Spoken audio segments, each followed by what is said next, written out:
aftershocks in the lower North Island after last night's magnitude 5.8 earthquake.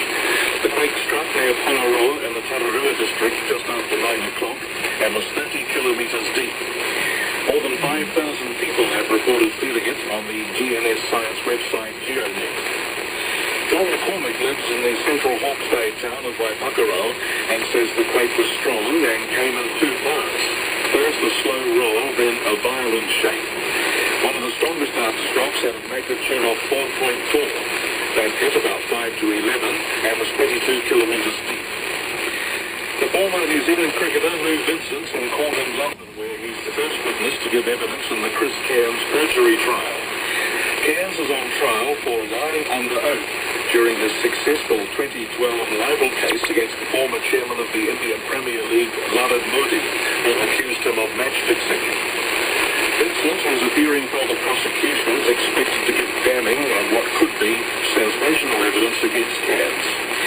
In opening the case last week, the lead prosecutor, Sasha Watts, told the jury that Cairns paid Vincent $50,000 to fix matches. As thousands of mourners gather for the funerals of more victims of Saturday's attacks in the Turkish capital Ankara, the Prime Minister, Ahmet Davutoglu, has said the bombings were an attempt to influence the forthcoming election. Speaking on television, Mr. Davutoglu said investigations remain focused on Islamic State. The government now says 97 people died as crowds gathered for a peace rally. The BBC's Ellen Garrett is at a hospital where some victims are being treated. It is very grim here at the hospital. It's one of the hospitals where the wounded are treated. I spoke to a relative of a 25-year-old woman who was injured in the attack. She went through two operations and she's still in intensive care. Her mother was saying things like, "My heart is bleeding, please God, help her." Zealand Int in Ankara.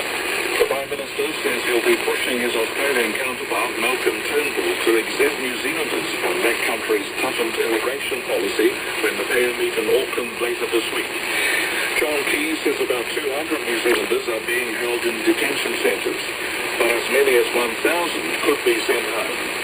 Under new rules introduced late last year, anyone who's not an Australian citizen and has been sentenced to more than a year in prison is liable for deportation. A wooden vessel believed to be one of King Henry VI's great ships has been found in a river in southern England.